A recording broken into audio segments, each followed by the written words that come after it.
Okay. ఇప్పుడు ఈరోజు మూడొద్దులన్నీ ఇక్కడికి వచ్చిరా? ఆ రోజుతో మొత్తం పని చేసింది నేనే. అన్న పొలం కడిగి పోయినా, పైపులు వేయించిన, 7 గంటలకు వచ్చిన, 5:30 దాకా పైపులు వేయించిన. మా తమ్ముడికి ఇట్లా అందరూ ఫోన్ చేసి, అన్న నువ్వు లైవ్లో అవపడతాను, వీడియోలో అవపడతాను, చేయాలి తప్పది.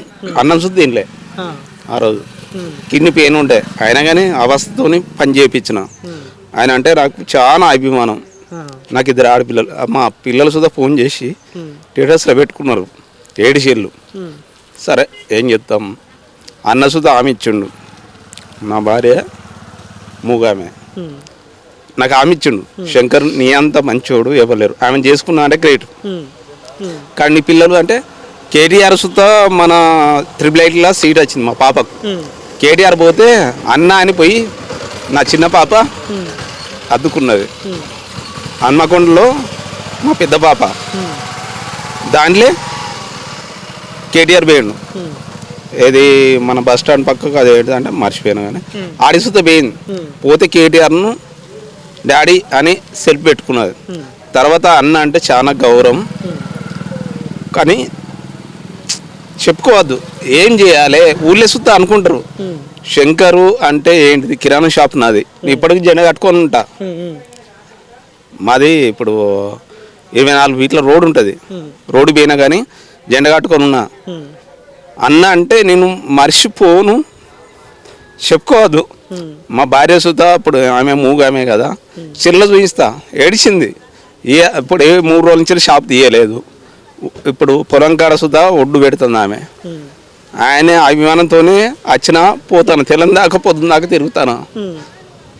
మా లోటు ఎవరు తిరుగుతారో తెలియదు, కానీ కేసీఆర్ దగ్గర పోతాం, మా బాధ చెప్పుకుంటాం. మాకు ఎవ్వరు కావాలి, మాకు అండ ఇవ్వలు అని కంపల్సరిగా పోతాం. ఆయన కాలేజీ పడతామో ఏం చేస్తామో. నేను ఉద్యమకారులు వస్తాం, మాలా వేసుకున్నా.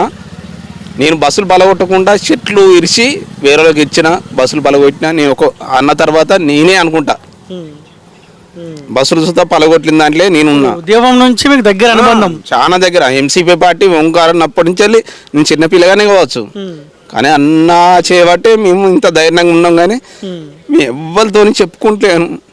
ఫోన్ చేస్తే మా గ్రామ పార్టీ అధ్యక్షుడు ఉంటాడు, ఫోన్ చేయకుంటే నా దగ్గరకు వచ్చి నాతో ఫోన్ చేయించేది.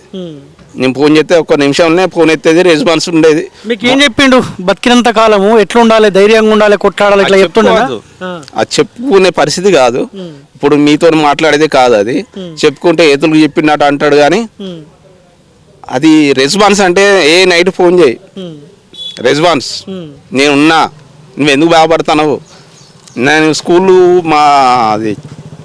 మన ఊరు మన బడి అన్నప్పుడు, స్కూల్లో చైర్మన్ అయినప్పుడు నాకు యాక్సిడెంట్ అయింది. పడ్డాక నాకు ఫోన్ చేసి, శంకర్ బాగుండు, నేను రానంటే అన్న అవసరం లేదన్నాడు. రానా, నేను ఫోన్ చేయనా, అవసరం లేదన్నా, నేను బాగానే ఉన్నా, నీ హెల్త్ బాగున్నదా అంటే హెల్త్ బాగానే ఉన్నదా. తర్వాత పోయినా, మాట్లాడినాక చూయించిన, అంగిపి చూయించినాక, శంకర్ బాగున్నావు, ఓకే, నేను ఇప్పటికీ నీకు ఉన్నా లేకున్నా నేనున్నా, నాకు అంత కొడితే ఆయన లెక్క నేను బీదాస్తున్నా, చాలా బీదాస్తున్నాయి. కానీ ఆయన ఏంటిదంటే, మూగా ఆయన పెళ్లి చేసుకున్నావు చాలు, నీ అంత పెద్దరిక ఎవ్వరు లేదు అని అన్నాడు. ఎవరు చెప్పలేదు, ఇప్పుడు న్యూస్తో చెప్పాను. ఆయన ప్రతిరోజు నేను ఫోన్ చేసినప్పుడు రెస్పాన్స్, కానీ నేను ఏదో చెప్పాను, ఇప్పటికి చెప్పాను. ఎట్లా మరి ఇప్పుడు ఆ కుటుంబానికి ఎట్లా న్యాయం జరగాలి? న్యాయం మీన్స్ బీఆర్ఎస్ పార్టీ నేను ఎటువంటి అండగా ఉండాలి వాళ్ళకి? 2 రోజులు 3 రోజులల్లో కేసీఆర్ దగ్గరికి మేము పోతాం. ఇప్పటికే మాట్లాడినాం, పోయి ఆయనను ఎట్లా అని మాకు అండగా, వాళ్ళకు కుటుంబానికి అండగా. అన్న చాలా బాధపడతారు, ఆయన లేకపోతే అయిపోయింది, మా పరిస్థితి అయిపోయింది. ఒక్కొక్కరు నవ్వుతారు, నవ్వినా మంచిదే, దేవుడు ఉన్నాడు, మేమున్నాం, కానీ చెప్పుకోవద్దు. అది ధీమతోనే ఉంటాను, ఒక కేసీఆర్ నాడు ధీమతోనే.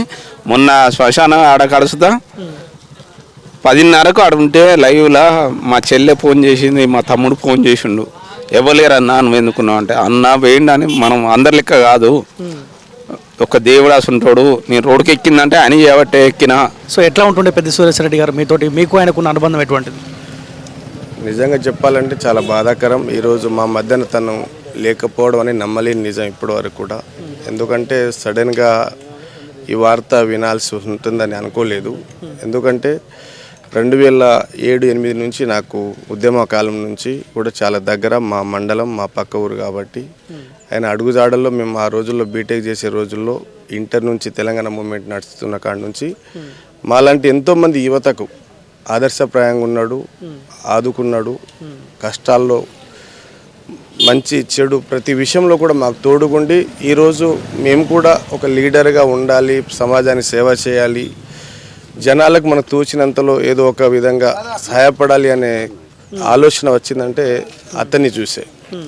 ఎందుకంటే మాకున్న ఆ రోజు మిడిమిడి జ్ఞానంలో తెలంగాణ ఉద్యమం అంటే కూడా తెలియని రోజుల్లో తెలంగాణ వస్తే ఏముంటుంది, మన బతుకులు ఏ రకంగా మారుతాయి, మనం ఏం చేస్తే బాగుంటుంది, కేసీఆర్ గారి నాయకత్వాన్ని బలపరచాలి, ఈరోజు తెలంగాణ ఉద్యమాన్ని మనం మంచి భవిష్యత్తు కోసం, భావితరాల నిర్మాణం కోసం మనం ఉపయోగపడే విధంగా తెలంగాణ వస్తే బాగుంటుందని తెలియజెప్పి ఆ రోజుల్లో మమ్మల్ని ఉద్యమం వైపు మేము ఈ రోజు ఈ స్థానంలో ఉన్నామంటే దానికి కారణం మాత్రం తప్పకుండా పెద్ది సుదర్శన్ రెడ్డి గారే. కానీ ఒక బాధాకరమైన సంఘటన ఏంటంటే తెలంగాణ మూవ్మెంట్ అయిపోయి తెలంగాణ వచ్చిన తర్వాత కూడా తను ఎన్నికల్లో పోటీ చేసిన కొన్ని అనివార్య కారణాలు ఇక్కడ ఉన్న లోకల్ రాజకీయ పరిస్థితులలో ఓడిపోయినా ఏ రోజు కూడా తెలంగాణ కాన్స్టిట్యున్సీలో, తెలంగాణ రాష్ట్రంలో నర్సంపేట కాన్స్టిట్యున్సీని నెంబర్ 1గా చేయాలనే తపన తను ఏ రోజు కూడా, ఏ లీడర్ కూడా, చాలామంది లీడర్ల కోసం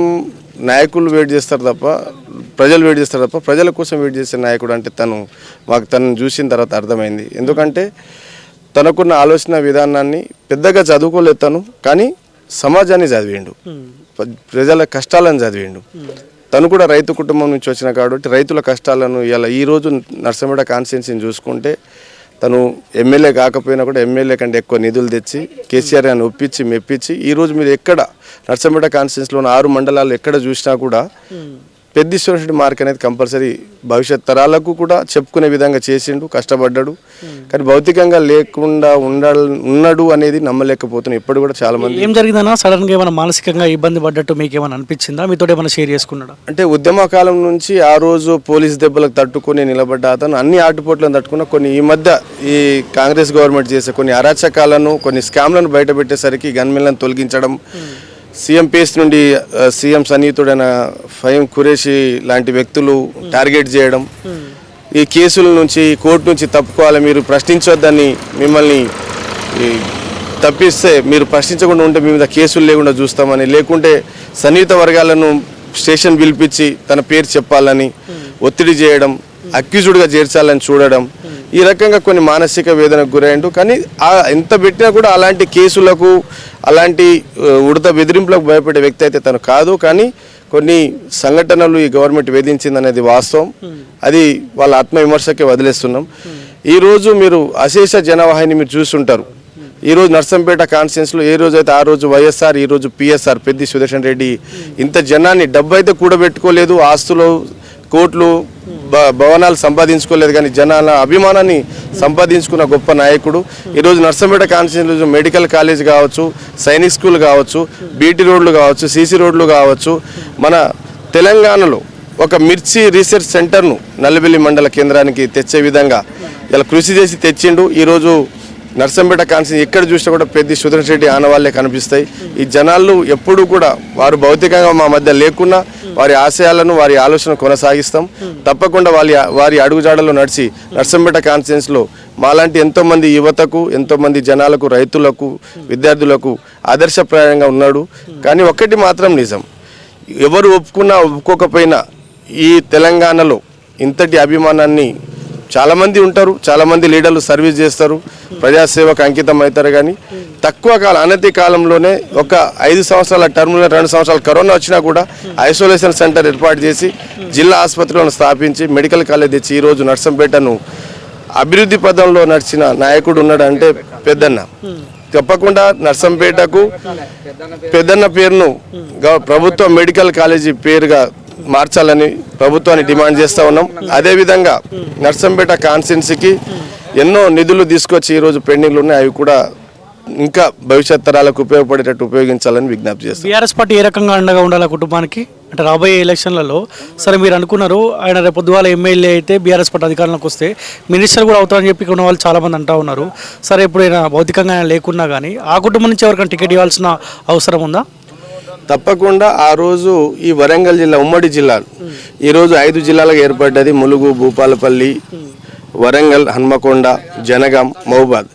ఈ ఉమ్మడి జిల్లాల్లో తను పెద్ద దిక్కుగా ఉండే అందరి లీడర్లను కూడా చేర్చింది తనే. ఆ రోజులలో అన్ని పార్టీలు ఆ రోజు ఇంత ఐక్యత లేకుండే. తర్వాత తెలంగాణ మూమెంట్లో అందరినీ కలుపుకొని ఈరోజు జిల్లాల్లో ఒక పెద్ద దిక్కుగా ఉన్న సుదర్శన్ రెడ్డి గారు ఇలా ఈరోజు లేరు. కానీ ఒకటి మాత్రం మీరు అడిగిన దానికి ఏంటంటే పార్టీ అధిష్టానం నిర్ణయం తీసుకుంటే తప్పకుండా ఈ కాన్స్టిట్యున్సీ జనాలకు ఇక్కడున్న లీడర్లకు మాకు న్యాయం జరగాలంటే తప్పకుండా మాకు సంబంధించిన వ్యక్తి అయి మాకు దగ్గరగా ఉన్న వ్యక్తి ఉంటే బాగుంటుంది. కొత్త వ్యక్తులు వచ్చినప్పుడు కొద్దిగా పరిణామాలు అనేది కొద్దిగా ఇబ్బందికరంగా ఉంటాయి. వాళ్ళతో ఇమ్మడడానికి అని ఇక్కడ పరిస్థితులు అర్థం చేసుకోవడానికి కానీ ఇబ్బంది ఉంటాయి. కాబట్టి తప్పకుండా అధిష్టానం ఆలోచించి జనాలతో చర్చ పెట్టి మీటింగ్లు పెట్టి మంచి నిర్ణయం తీసుకుంటారని ఆశిస్తున్నాను. కేసీఆర్ ఎందుకు రాలే? కేసీఆర్తో దగ్గరి సంబంధం, ఉద్యమ సమయంలో కలిసి పనిచేసిన, ఆయనతో పాటు పోరాటం చేసిండు, కేసులు నిర్బంధాలు అని చూసిన కదా. కేసీఆర్ రాకపోని గల రీజన్ ఏమై ఉంటుంది? అంటే ఎలా చూడొచ్చు అంటే ఒకటి రాకపోవడానికి వస్తే బాగుండని మా అందరికి ఉండే. కానీ ఇక్కడ జనాల తాకిడి, ఈ ఇక్కడ ఉన్న జనసంద్ర ప్రభావం, మళ్ళీ ఇక్కడ వర్షం ఒకటి, ఇంత జనంలో పెద్ద ఆరోగ్యం దృష్ట్యా కూడా రాకపోతే మేము అనుకుంటున్నాం. కానీ వస్తే బాగుండు. ఇలా సుదర్శన్ రెడ్డి గారు అంటే కేసీఆర్ అంటే సుదర్శన్ రెడ్డి గారు లెక్క ఉన్నారు. కాబట్టి తప్పకుండా ఇప్పుడు ఆ రోజు సరే తన పరిస్థితిలో జనాల ఇబ్బందుల్లో వర్షం వల్ల రాకపోయినా రేపో మాపో తప్పకుండా వస్తారు, చూస్తారు అనేది మా ఆలోచన.